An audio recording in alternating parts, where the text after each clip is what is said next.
प्यारे मित्रों, आज आप लोगों को बताऊंगी भगीरथ कैसे देवी गंगा को धरती लोक पर लेके आए।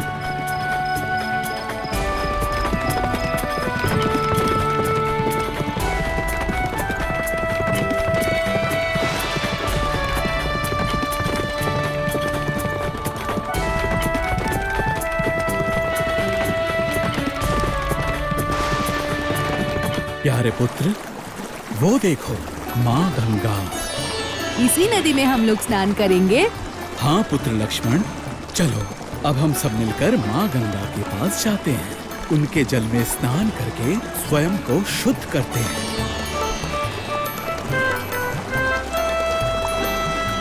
पिताश्री, गंगा तो सिर्फ एक नदी है, तो फिर आप इसे माँ गंगा क्यों कह रहे हैं? बहुत ही मूल्यवान प्रश्न किया है तुमने राम। गंगा अवश्य ही एक नदी है, किंतु जिस नदी को तुम ऐसे प्रवाहित होते देख रहे हो, वो असल में देवी गंगा का ही स्वरूप है। एवं हमारे सूर्य वंश की रक्षा के लिए ही माँ गंगा को ऐसे स्वर्ग से धरती लोक में आना पड़ा। ये क्या कह रहे हैं पिताश्री? हमें तो इसके बारे में जानना अति आवश्यक है। सही कहा है तुमने पुत्र राम। चलो मैं तुम्हें बताता हूँ वो अलौकिक कहानी।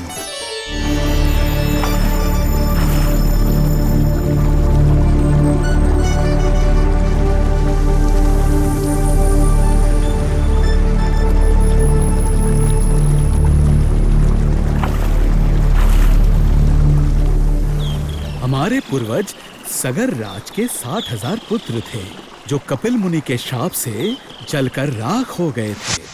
मेरी 60,000 संतानें। सोच रहा हूँ अश्वमेध यज्ञ पर। कुछ संतानों को मैं पाताल में भेज दूंगा और कुछ को भेजूंगा स्वर्ग लोक, और बाकी के पुत्र अश्वमेध यज्ञ के घोड़े के साथ पूरे देश में भ्रमण करेंगे। वाह, ये तो उत्तम प्रस्ताव है महाराज। स्वर्ग, धरती, पाताल, तीनों लोक में मैं विजय प्राप्त करूंगा, त्रिभुवन का राजा बनूंगा। सब लोग अब मेरा नाम सुनकर भय से कांप उठेंगे, यहाँ तक कि स्वर्ग के देवता भी वंचित नहीं रहेंगे।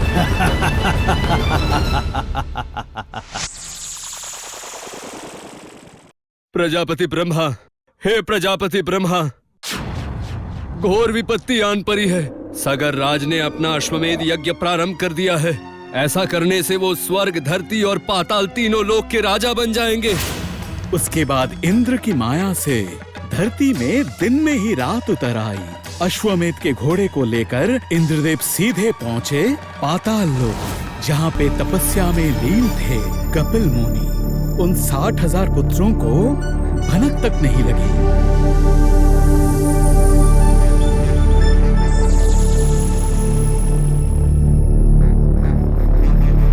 कपिल मुनि आंखें बंद करके तपस्या कर रहे थे।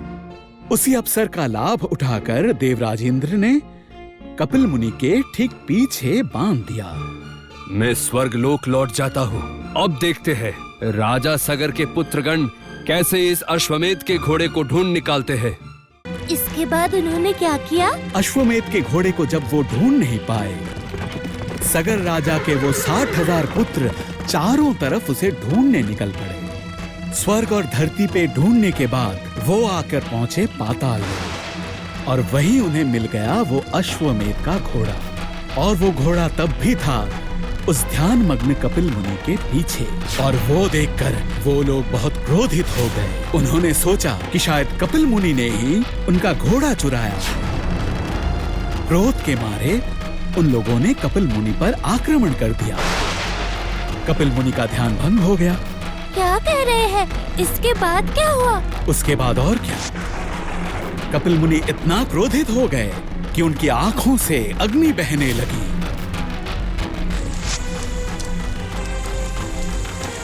और उस आग से भस्म हो गए सगर राजा के वो 60,000 पुत्र। हाँ, हमें तो पता है वो कहानी। सगर राज के एक और पुत्र असमंज, ये सब होने से पहले ही उनके इष्ट देवता नारायण के लिए जंगल में तपस्या कर रहे थे। उसके बाद उनके भाई अश्वमेध के घोड़े को ढूंढने गए और वापस नहीं लौटे। मैं आज बहुत प्रसन्न हूँ। आज मेरे 60,001 पुत्र सभी बड़े हो गए हैं। मेरे प्यारे पुत्र, अब से राज्य का कार्य तुम सबको सीखना होगा। तो सब तैयार है ना? हम सब तैयार हैं, हम सब तैयार हैं। मुझे ये बिल्कुल अच्छा नहीं लगता है। मैं वन में जाकर नारायण की पूजा करूंगा, लेकिन कैसे? पिताश्री मुझे किसी भी हाल में वन में जाने नहीं देंगे। मुझे कुछ ऐसा करना होगा जिससे मेरे ऊपर सब बहुत क्रोधित हो जाए, तभी मैं वन में जा पाऊंगा। किंतु मैं क्या करूं? मिल गया, मुझे उपाय मिल गया। मैं आज से ऐसे ऐसे कार्य करूंगा जिससे क्रोधित होकर पिताश्री मुझे वन में भेज देंगे। उन्होंने जैसा सोचा वैसा ही किया। असमंजस लड़कियों को तंग करने लगे उनकी मटकियां फोड़कर। लड़के भी क्रोधित हो जाएं, इसलिए लड़कों के हाथ बांधकर नदी में फेंकने लगे। यहाँ तक कि प्रजाओं के घर में आग लगाने में भी उनके हाथ नहीं कांपे। ऐसी ही थी उनकी नारायण भक्ति। उन्हें फल वही मिला जो उन्होंने सोचा था। हे भगवान, इसके बाद क्या हुआ पिताश्री? इसके बाद देवी गंगा ने भगीरथ से कहा कि देवराज इंद्र के वाहन ऐरावत को बुलाए। असमंजस सच्चे दिल से फिर वन में जाके नारायण की तपस्या करने लगे। इसका मतलब सगर राजा को पता नहीं था कि उनके 60,000 पुत्र कपिल मुनि के श्राप से भस्म हो गए हैं। नहीं, पुत्रों की राह देखते देखते सगरराज बूढ़े हो गए। इसके बाद एक दिन असमंज के पुत्र अंशुमन सगरराज के पास आकर बोले, वो जाएंगे अपने चाचा अर्थात उन 60,000 पुत्रों को ढूंढने। राजा सगर की अनुमति लेकर अंशुमन निकल पड़े। ढूंढते ढूंढते अंततः वो आकर पहुंचे कपिल मुनि के आश्रम में। और तब कपिल मुनि ने उनसे कहा कि उनके सारे चाचा उनके श्राप से भस्म हो गए।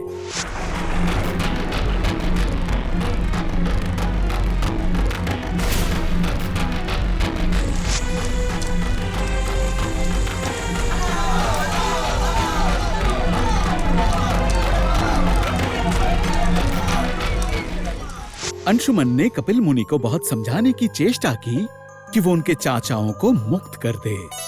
कपिल मुनि अंशुमन के व्यवहार से खुश होकर बोले कि वो देवी गंगा को स्वर्गलोक से लाकर धरती लोक पे प्रवाहित कर सके तो ही उनके चाचाओं को मुक्ति मिलेगी और वंश का उद्धार होगा। मतलब अंशुमन ही देवी गंगा को यहाँ पर लेकर आए? नहीं लक्ष्मण, अंशुमन ने बहुत तपस्या की पर सफल नहीं हो पाए। इसके बाद इस अयोध्या के राजा बने अंशुमन के पुत्र दिलीप। राजा दिलीप की मृत्यु के बाद अयोध्या के सिंहासन पर बैठने के लायक और कोई नहीं बचा।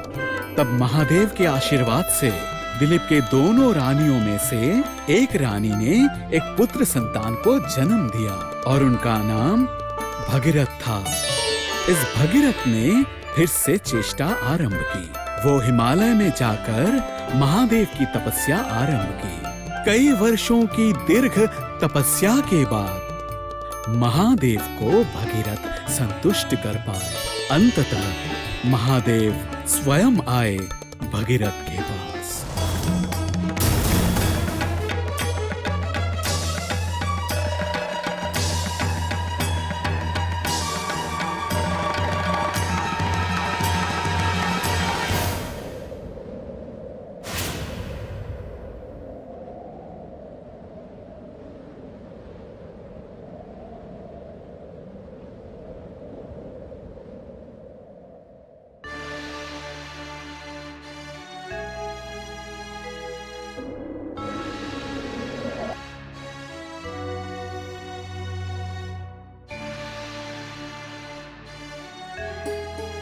वत्स, तुम कौन हो? इतनी कठोर तपस्या क्यों कर रहे हो? मेरा प्रणाम स्वीकार कीजिए प्रभु। बताओ, बताओ क्या चाहिए तुम्हें? अयोध्या राज सगर के 60,000 पुत्र कपिल मुनि के श्राप से जलकर भस्म हो चुके हैं। अगर आपकी कृपा रही तो मैं देवी गंगा को पृथ्वी लोक पर ले जा पाऊंगा। एकमात्र यही उपाय है जिससे उन्हें मुक्ति मिलेगी। गंगा का जल अवश्य प्राप्त होगा तुम्हें, किंतु उसके लिए तुम्हें भगवान विष्णु का आवाहन करना पड़ेगा। अगर वो चाहेंगे तो सब संभव होगा। जैसी आपकी आज्ञा महादेव। प्रणाम महादेव। तुम्हारा मंगल हो। फिर से भगीरथ मुनि ध्यान में बैठे। भगवान विष्णु को जैसे भी हो प्रसन्न करना ही होगा। भागीरथ की इस तपस्या से मैं अत्यंत प्रसन्न हूँ। ब्रह्मा के कमंडल में गंगा जल रखा हुआ है। भगीरथ को मैं वही दूंगा अपने हाथों से। भगीरथ, भगीरथ। हाँ प्रभु, प्रभु आप। प्रणाम, प्रणाम भगवान विष्णु। तुम्हारी इस तपस्या से मैं प्रसन्न हूँ। ये लो, इसके अंदर हैं देवी गंगा। ये लो शंख। ये शंख बजाते हुए तुम अग्रसर होगे और देवी गंगा जाएंगी तुम्हारे पीछे पीछे।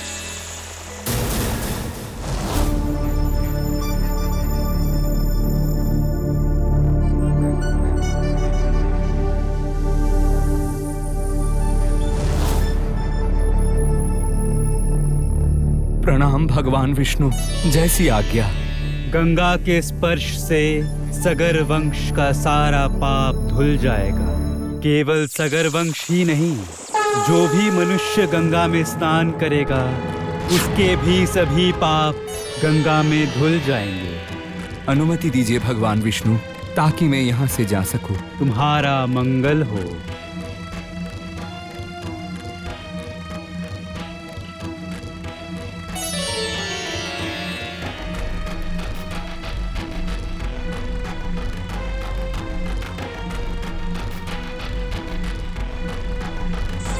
चलिए, चलिए देवी गंगा, मेरे वंश का उद्धार कीजिए माता।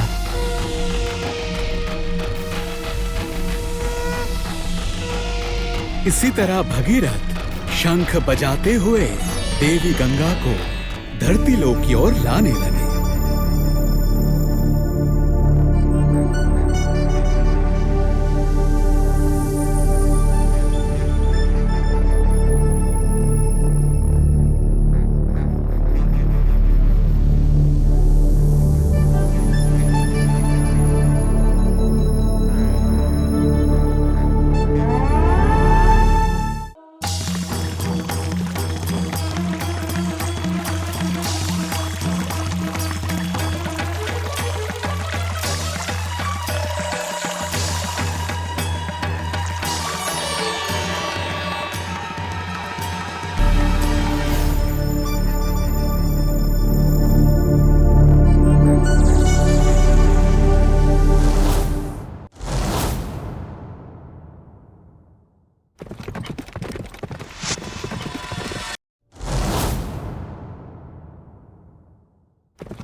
ये क्या देवी गंगा, आप अचानक ऐसे रुक क्यों गई?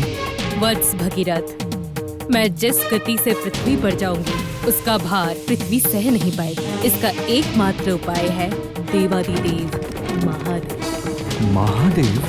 हाँ वत्स, अगर वो अपनी जटा पे मुझे धारण कर पाए तो फिर मैं धरती पे आसानी से जा सकती हूँ। ऐसा ही होगा, ऐसा ही होगा देवी, ऐसा ही होगा। हे महादेव, इस विपत्ति से हमें बचाइए। आप जहां भी हैं हमें दर्शन दीजिए, दर्शन दीजिए प्रभु।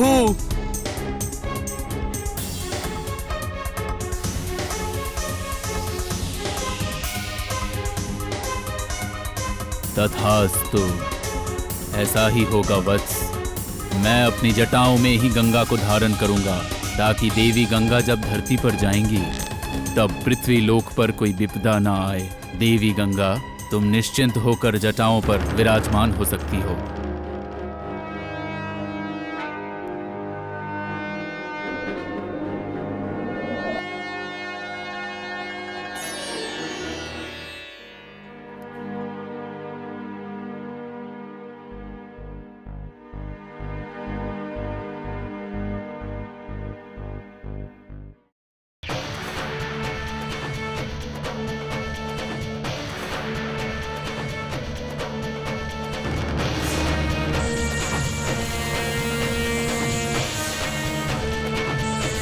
भगीरथ, मैंने अपनी जटाओं में गंगा को बांध रखा है वत्स।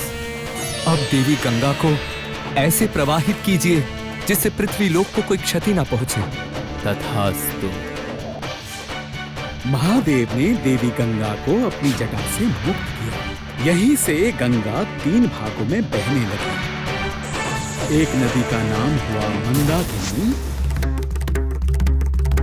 दूसरी तरफ जो बहने लगी उनका नाम हुआ अलकनंदा। गंगा का तीसरा भाग धरती लोक पे इतनी तीव्र गति से गिरने लगी कि वो धरती को भेद करके पाताल लोक पहुंच गई, और उस पाताल में देवी गंगा का नाम हुआ भगवती।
अचानक एक गड्ढे में फंसकर देवी गंगा वहीं अटक गई।